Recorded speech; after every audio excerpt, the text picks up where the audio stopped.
Here again, good evening and welcome to another 1 hour where we explore new territories and distort certain pattern thinking and pattern utilization without sitting down to act. And one of the things that I ponder is, what about that awe-inspired life that we had as children, where our life were more of exploration, of more rather than experiencing? It is more of a creative ability to unlock potential, where we are driven by wonder, irrespective of what happened, without judgment. But I see us like in a cage, in slavery, because we have found a way to root ourselves and grip ourselves to patterns, and we flow with those patterns, and those patterns are so detrimental to our growth and maturity, and it doesn't allow us to incorporate and to live life fully. So it seems that we are weak, we are powerless, and we are helpless. And that has created several energy of fear, which is the illusion of control. So, in here, we want to reinvent life in alternatives. What we mean that there's no specific path that is a perfect path or a solid path that could lead us into our destiny. What I mean,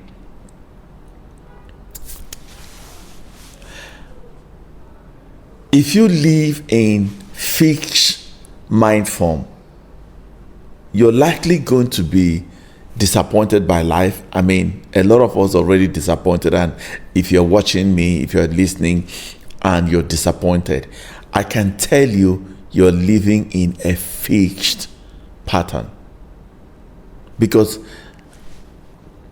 this fixed pattern is like, when you say you are disappointed because you have naturally within you appointed how things should be. And meanwhile, we are not in total control of how things should be all the time, because all the other factors are outside our control. Supposedly, we're saying that outcome is a gift, especially when it is not fully masterminded by you. For instance, I could say, I have planted and I've watered. I wouldn't determine how the increase will come. So you now see the increase that will come will be, that moment. Wow.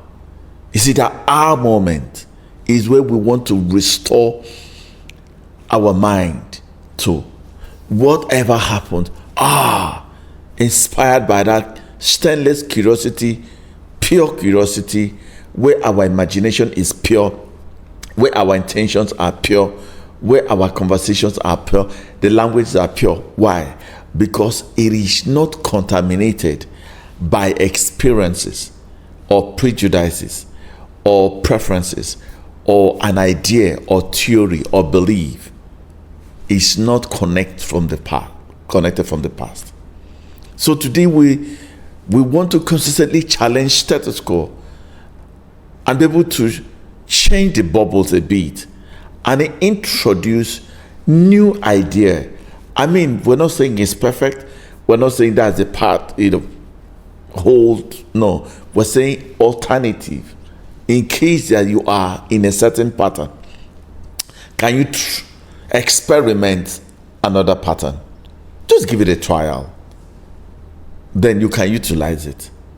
And that's what this corner does for us. So for here, we challenge status quo, we redefine standard, And I've explained this in several what standard means, that your life experience is a function of the standard you're deploying. So why don't you once in a while, just do a variation so you can vary it, this standard and look at the final effect or the representation.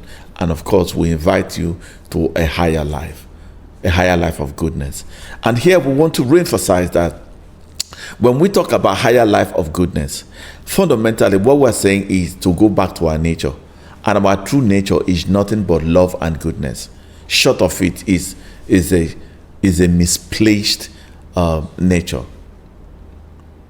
Is a distorted view of who we are. And we say that when you understand higher life, where you'll be operating is a place where it is fundamentally funded. Your life is fundamentally inspired or influenced by your nature, which is love and goodness. By the way, that's why I said, for God is love, and I am the extension of God in the 8th realm. So if God is love, that means I'm love. For God so loved the world that he gave his only begotten Son. So you now see that it is now love that influences my actions, my decision, my choices, my responses. Now, and goodness is a test and see, for the Lord is good. So if the Lord is good, indicating that I have to be animating my source. And this is where we need to be careful, because most of us claim that we know the source, we know our God, right? And so it means if I am God's extension in the earthly realm, it means I have to animate his nature. And his nature is love and goodness. Presupposely means that my definition of life must be funded by my nature of love and goodness. So I can't react from external nature, which is where we are going today. Why is it that we react? And reaction means that you are not spiritual. But responsibility is spiritual. What does that mean? I cannot react from trigger. That means I had been taken off from my nature of love and goodness into a nature of what I don't know. And that's why a fish, if you move out a fish from the nature of water, you realize that he's going to struggle. So my struggle, anywhere you're struggling, health, finances, relationship, parenting, leadership, whatever you're doing, and you're struggling, go back to your nature, like love and goodness. It forms, number one, my perspective, meaning that the enrichment of my life will be funded directly by my nature of love and goodness. My perspective of parenting will obviously be funded by my nature. So my perspective, when we talk about perspective, we talk about that is the power of what we call focus will. You've heard it, that where attention is, the intensity of attention, that's where life flows from. So it's your perspective is your will focus. So if my perspective about about friendship, it must be fueled and inspired, energized by my nature, which is love and goodness. So the way I would define the world is a function of my nature. So if this is, let's say, truth and principle and a belief system, and if we anchor on it, you will realize that, let's say, people complain about economy, you can't be in that fold because your nature will prohibit you. It must sponsor you that you must see the economy from a place. Your perspective must be funded by love and goodness. And so your definition and interaction and relationship, which is what wisdom is. Wisdom is perception, interpretation, and relationship. You see how when you are mindfully engaging, when you are conscious, aware of who you are and your nature, now it should shape your perspective. And perspective for me is what defines whether you are suffering, because of what I've said, pain is part of life, but suffering is optional. Now, the reason why we can talk about it, if I am able to perceive and interpret and relate to a situation from love and goodness, you will see another person whose perspective is from hate and dishonor or a different thing. If my perspective is abundance and your perspective is lack, it will affect everything about us. Of course, once your perspective, once goodness and love, forms your perspective, what it does is that your thought predominantly will be, you will see, once you're outside the scope of that, you will know that you're moved out of your nature. So it means that your thought is good. It means that your thought is loving. You will know, because your thought that you have become is the thought that you have engaged, because you are not your thought. Apart from the thought that you engage consciously. So you see, goodness and love should form predominantly your thought. You may not control it, but you become an observer to be able to observe the alignment of your thought to who you are in love and in goodness. So what we're saying here, your nature should influence your perspective. Your perspective will impact your thought. So in life, there are 3 frequencies. When you connect to your higher frequency, which is love and goodness, you vibrate. Vibration means thought and belief. Thought and belief.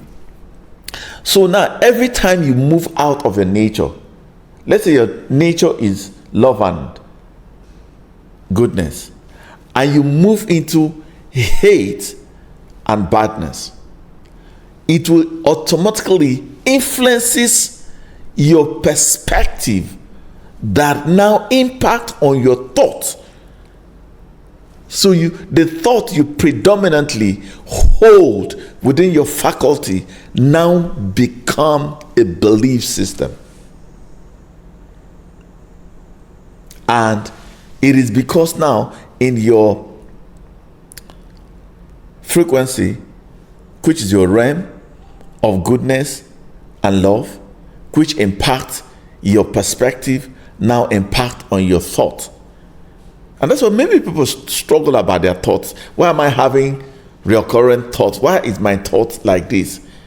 Because now you have not been able to sit down to understand that your nature will form your perspective, and your perspective form your thought, which obviously will impact on your belief. And belief is the catalyst of reality. So when we say here that you're a deliberate creator, now how are you creating any reality? Is because when you don't understand your natural place of abode, where you dwell in. So when we say dwell in goodness, dwell in love, it means that primarily what it means that we have created a channel that influences our perspective, that influences our thought, that now put impact on our belief system, because it's the belief system that creates our reality. So if you're struggling in any part of your life, go and check it. Go a bit deeper, have a deeper connection, and have a deeper reflection. Then begin to observe this sequence I'm projecting. We're laying a foundation, because where we want to go with this whole thing is, how do you see discomfort? But let me lay the whole foundation. Now see that you cannot say that you dwell in goodness and dwell in love, and you see your perspective, your worldview and perception about life will be founded outside that love and goodness. It means that your thought has already given a pathway with which it should flow and stream from. That means there's a flow on that. Then of course your belief will all align to the root that will produce the effect.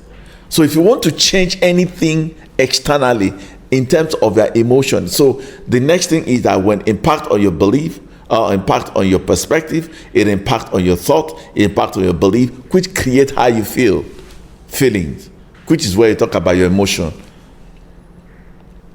So when you feel bad, you have changed the frequency. The nature now that produces bad feeling has moved into hate, for instance, and badness.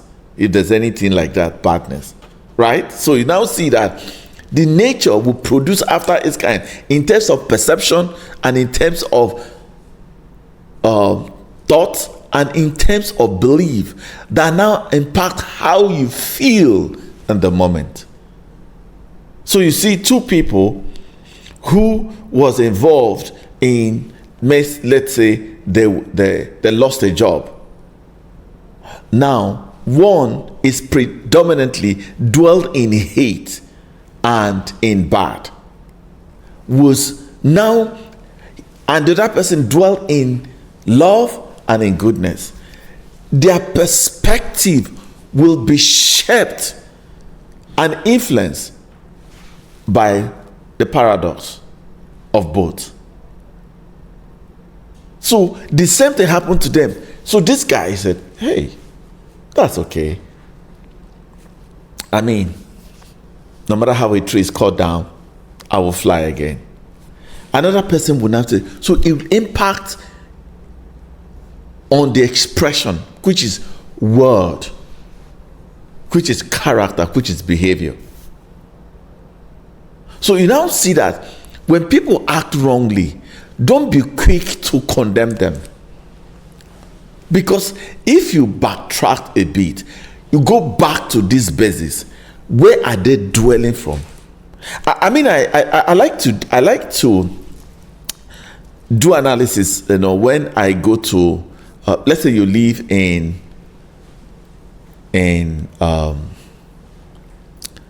bacha.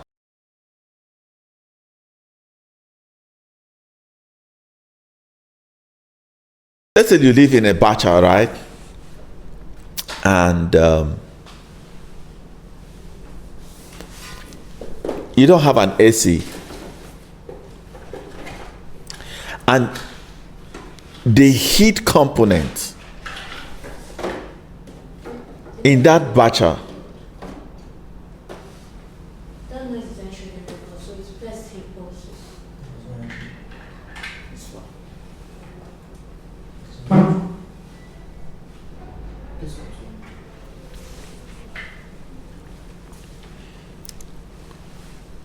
So you live in a bacha, there's nothing wrong about it. And there's a heat component around there. And you live there, and another person lives in a block walk, in an air-conditional place. If you check and observe carefully, there is a way they smell. Because in that nature will influence a lot of things. Now, it means that if I live in the battle, it will impact on how I see life. It will impact on my thoughts, really. And that's why people say, oh, environment conditions you. No. You can live in the same environment, in fact, in the same battle, and you have different distinction in terms of your perspective, your thoughts. Now, what happened is that if you recognize that, I'm not determined by my environment. I bring meaning because I'm essence, I'm meaning, I'm a being. So it means I am the one who condition a place, not a place conditioning me. Because I'm a being. I'm a meaning. So where I'm driving with all this explanation is where we are going. Because it's important to understand why am I reacting? Why am I responding? Why am I seeing things the other person is not seeing? It is fundamentally founded by where you are dwelling. I read something recently, that also shaped something in my life. I saw this in the good book. Few minutes.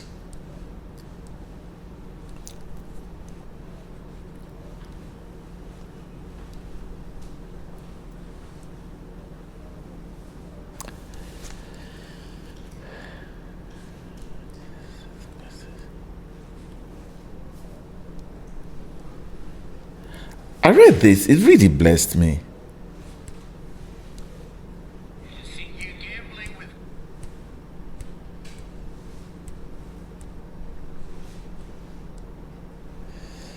Oh, let me look at the message. Yep.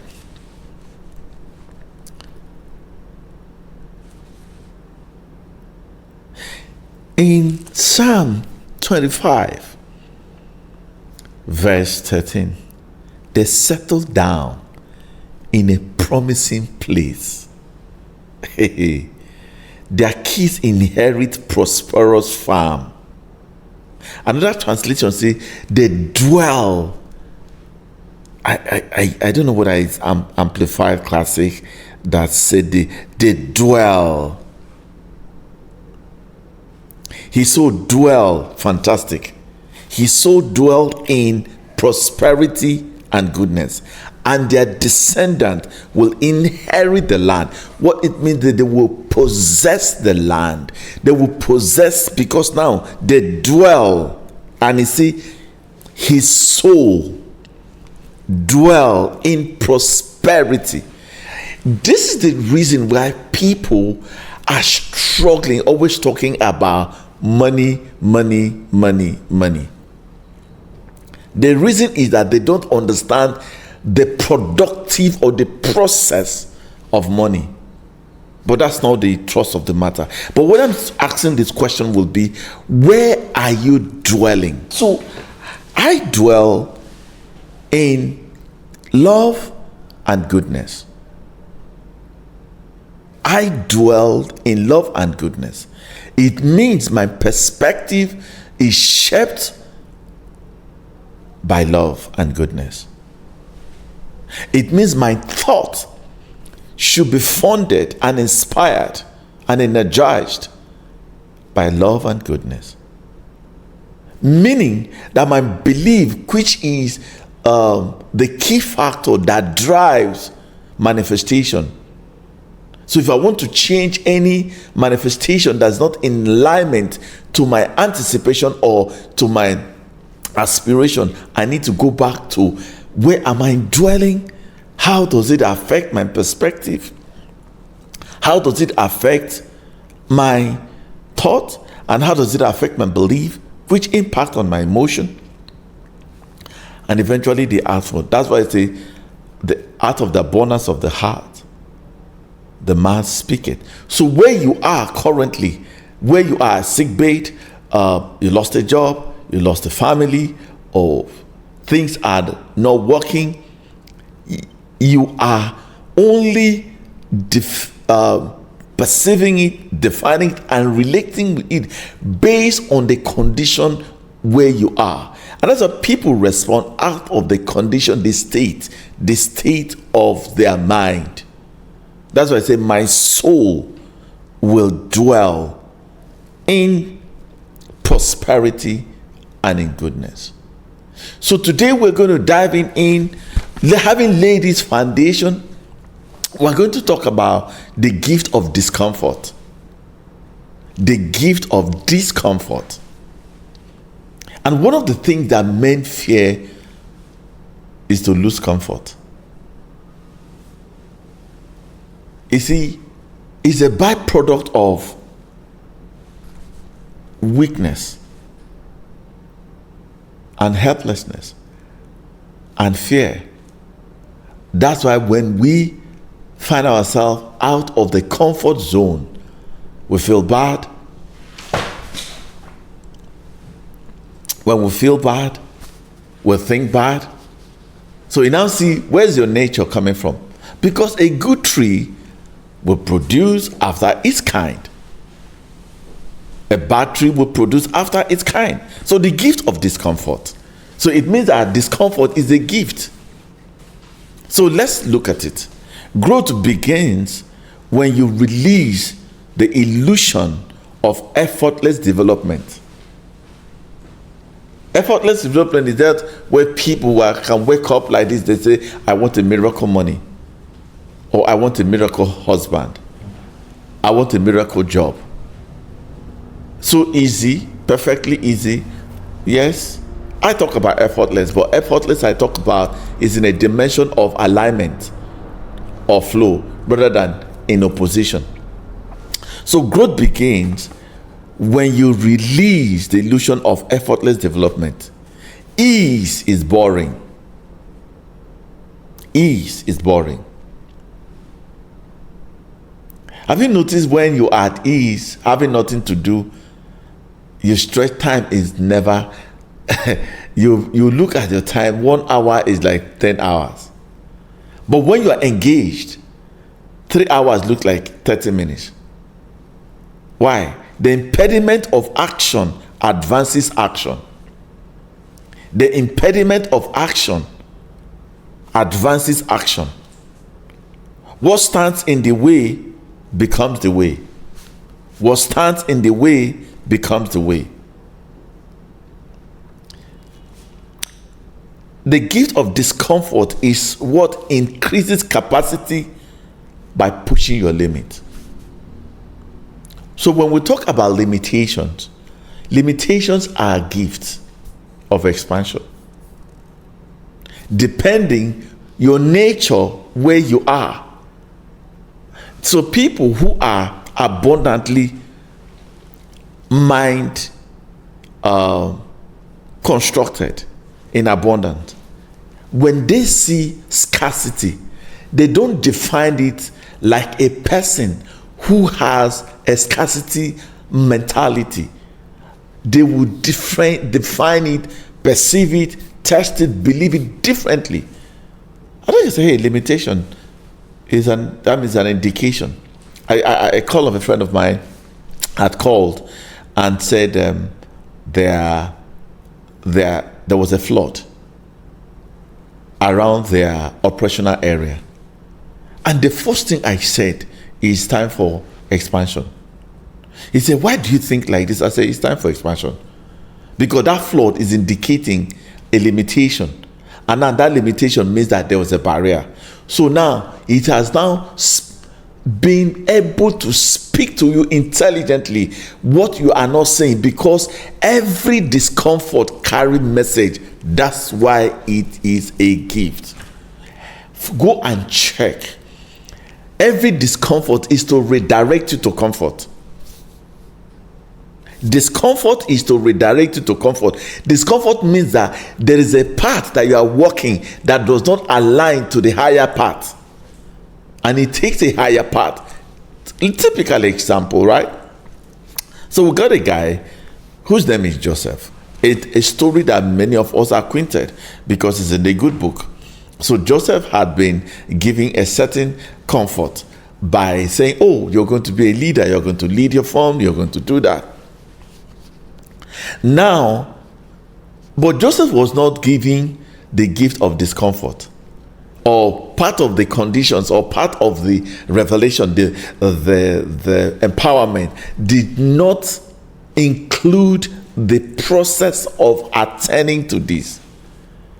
After that, the first thing came up with the discomfort. This discomfort of hatred and rejection or envy. When they envy you, it is not because they hate you.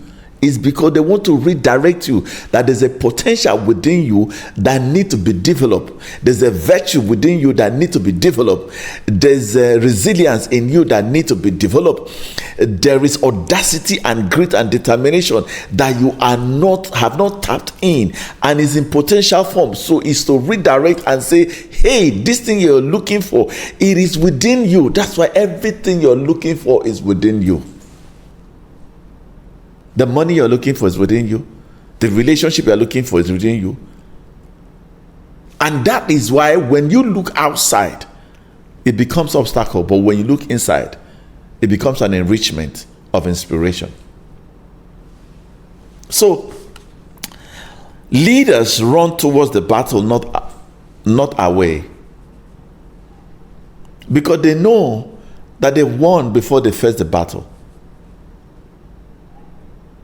Leaders run towards the battle, not away. Out of the eater comes something to eat. Have you heard that?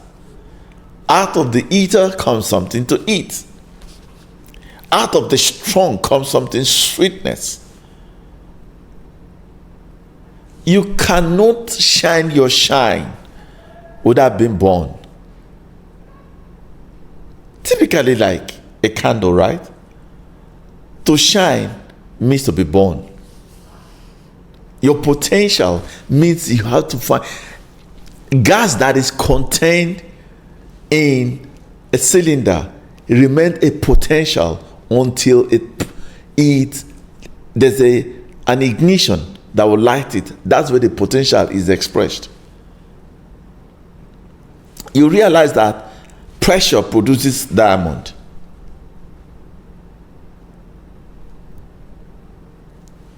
Ease and comfort are the enemies of growth, development, and excellence. Go and check where you have non-excellent. Go and check they are people of ease. I mean, sometimes I get into people's home. You will see a potential beautiful house, but the stench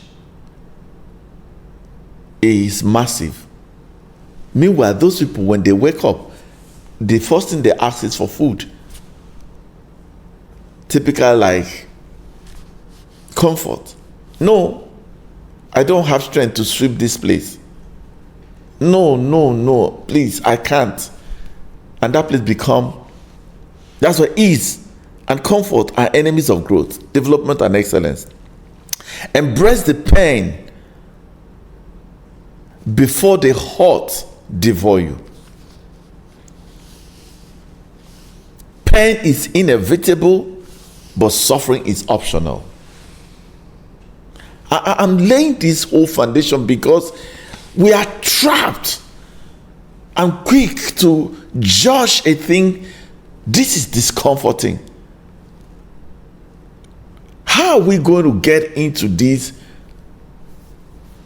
How do we modify our mind, our mental structure? And one of the things that really helped me in life is when I get information, I want to treat it as an agent of transformation. So information like what we're saying is enlightenment. Is bringing you awareness, awakening you from a certain obscured view that you have in. If an enlightenment does not cause pain of transformation, it means that the crude oil is in the crude form has not gone through the refinery to be able to separate and in that process of separation, you will find all other components. And that's what discomfort does to humanity. Unfortunately, we have this principle, but we don't bring it home, even in our home, because it's the same thing. A man that is what you call wealthy, physical wealthy, go and check. There's a pain of transformation. So whether it's inspiration, whether it's motivation, any of them that has not found transformation cannot create a new being. And it is in the newness of your mind. As I said, renew your mind. Don't be attached to the culture of the people you know. Why? Because the more you elevate into a higher consciousness, then that's how you begin to experience newness. And we got to pay attention to this. So the gift of discomfort, how do we begin to modify it and renew our mind? How do we restructure our mind to be able to embrace odds, shortage, loss, sicknesses, disappointment, whatever, name it. From today, you say they are a gift of life. It is called reversal thinking. I'm not going to dive into reversal thinking. I'm not going to go into reversal gratitude. But let me explain it. So look at it this way. Assuming that you're in a circle of friends and you are the one that they always leverage on when they have issues, and it becomes a burden to you. Have you ever also seen it? Put yourself in their shoes. They don't want to come to you. Majority of them, I'm not talking about those people who don't want to develop, who don't want to expand, who don't want to move ahead, who don't want to work hard, who don't want to deploy their potentials and their giftings and develop their talent and become such an valuable person to other people and bring mutual exchange. I'm not talking about those ones. I'm talking about people who are genuinely in the process.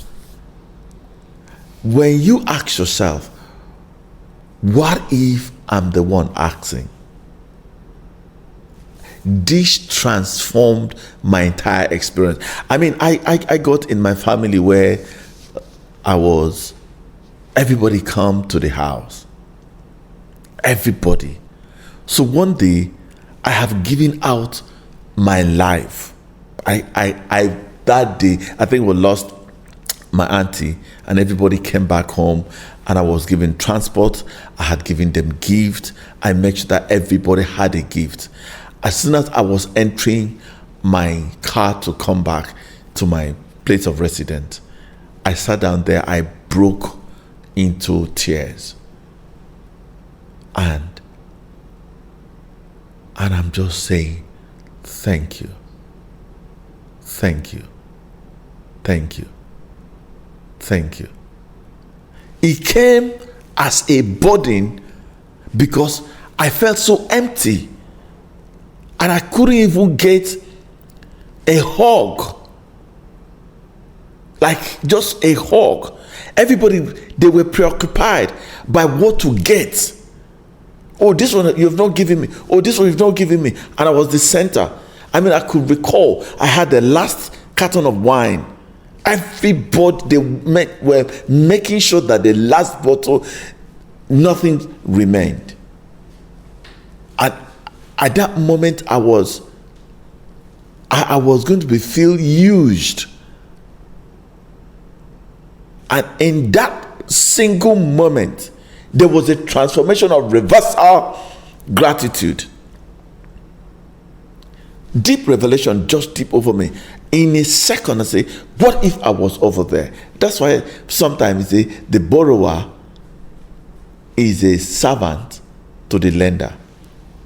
So you keep borrowing you find out that you almost lose your estimation and your value and your self-worth. But so ask yourself, what if I'm the one borrowing?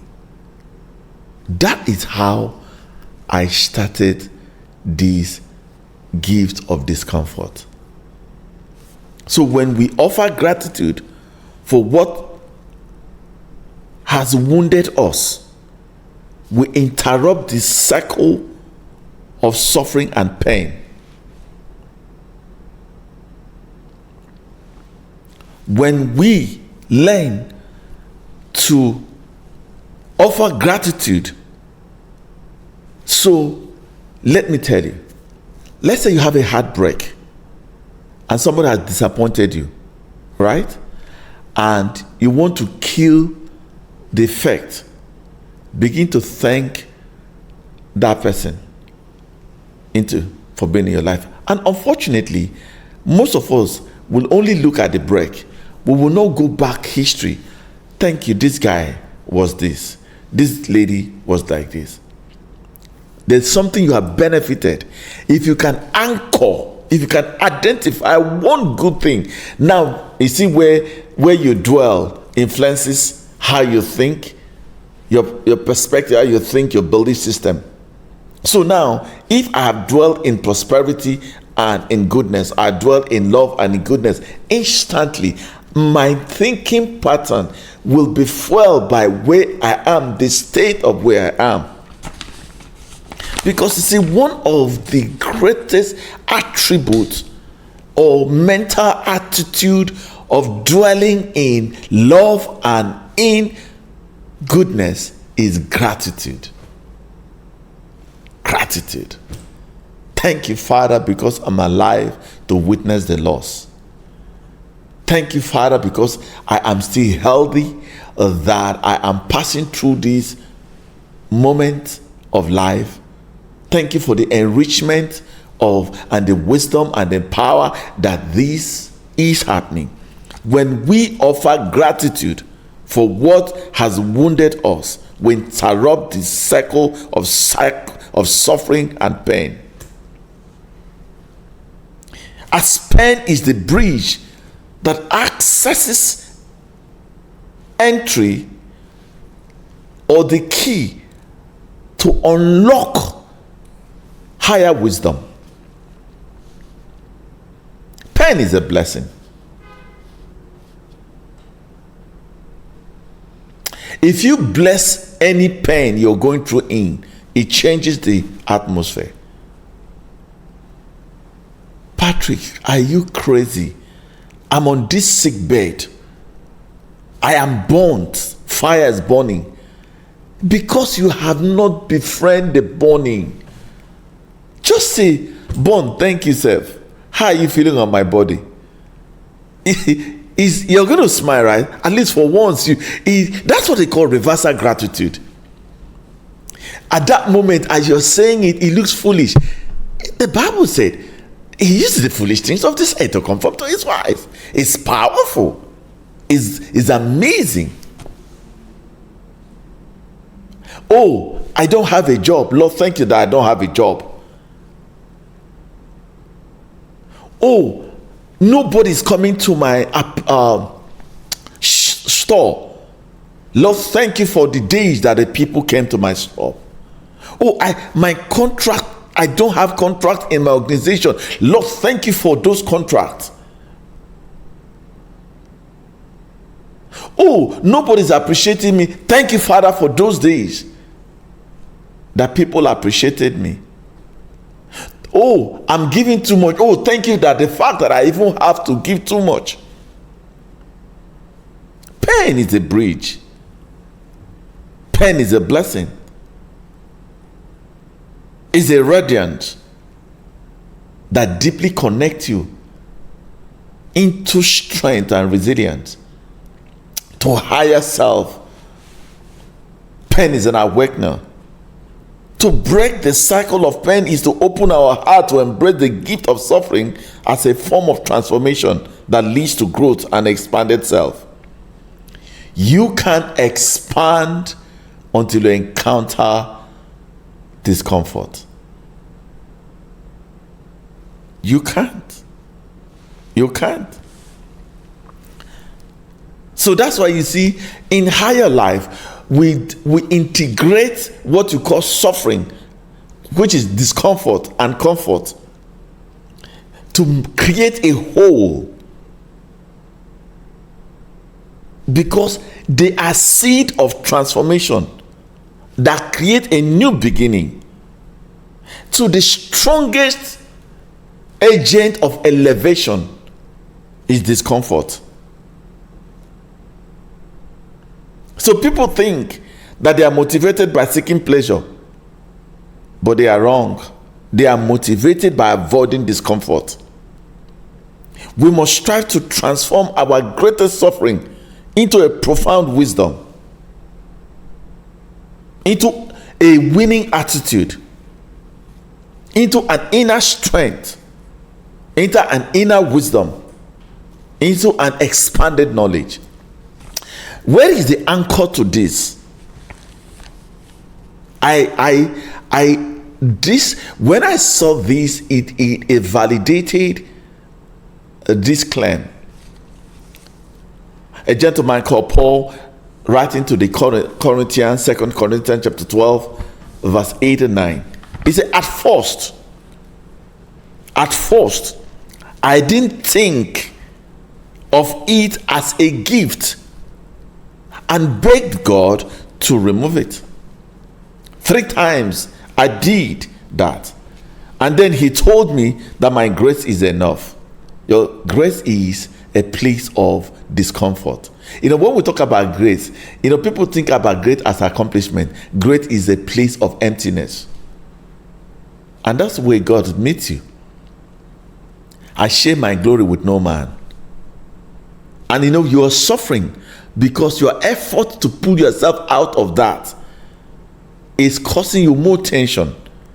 But when you suspend and accept it, the same thing is say, I didn't think of it as a gift and I beg God to remove it. 3 times I did that, and then he told me that my grace is enough.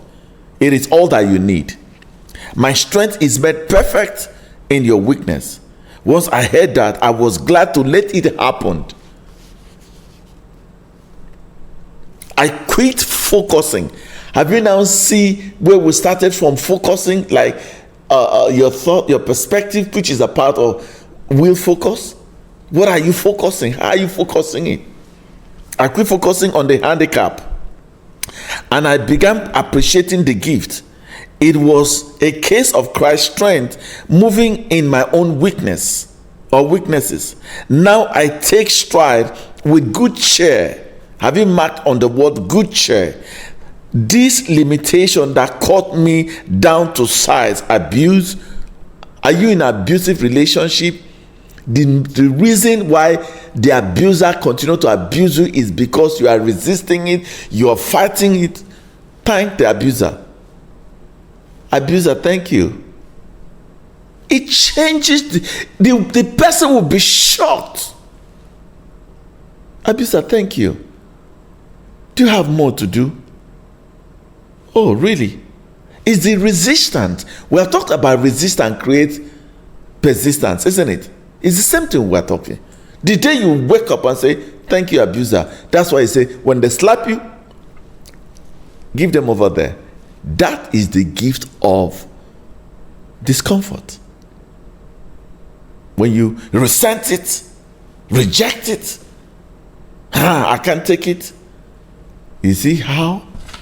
But say, hey, accident, maybe you had an accident and you have a deformation. Now you used to have a straight leg, now your clutches is a gift of wisdom. In fact, it's just a vehicle. You are in opposition. Everybody's opposing your idea. Your boss is opposing you. Your family is opposing you. Is a gift of discomfort. I just let Christ take over. And so the weaker I get, the stronger I become. For I am not defeated by my weakness, but delighted. You know what delight means? Delight means a charmer, like great pleasure. I tell you, For on every side I face persecution. For my love for Christ, I am made stronger.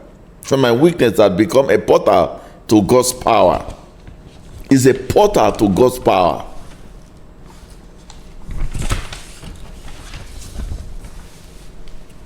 Is a portal to God's power. So, friends, understand that every event of life, every phase in your life, comfort or discomfort, they are all gifts. I like to take questions. I want to pause here to first of all acknowledge of all, and I do not discount your pain, but I'm saying you can convert that pain into usefulness. Don't waste the pain. Say, I will not waste my pain. It's simple as it is, but just the transformation. Say, I will not waste my pain. Pain, I will not waste you. You are the transporter to my higher life. You are the agent that will bring elevation. You are the capacity builder. You are the strengthener. You are the leader. You are the enlightener that will empower and infuse me with an extraordinary strength and capacity to outwit the detours of life. I won't waste my pain. Discomfort, thank you for being a gift. Thank you for being an enricher. Thank you for being an eye-opener. Thank you for showing me a path that I didn't know existed.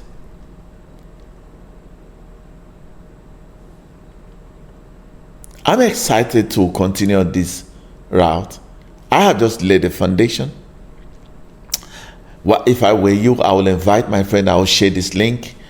I will ask people to listen to this channel again. Send it to your friends who are in the hospital, who are going through a whole lot. And I believe it's going to be a comforting moment with them. It will be the great gift you can hand over to anybody, because the gift of discomfort is a friend and not a foe. Is the building block, is the step of a higher ground. And the man said, oh, upon this stone that I was lying, I didn't know is the gateway to heaven. I do not discount your pain, but don't waste the pain. Thank you so much. As we continue on this series, the gift of discomfort. Pain is inevitable because pain is part of life, but suffering is optional. It's determined and influenced and fueled by where you dwell in. We dwell in love and we dwell in goodness. They are what shape our perspective, fund our thought patterns,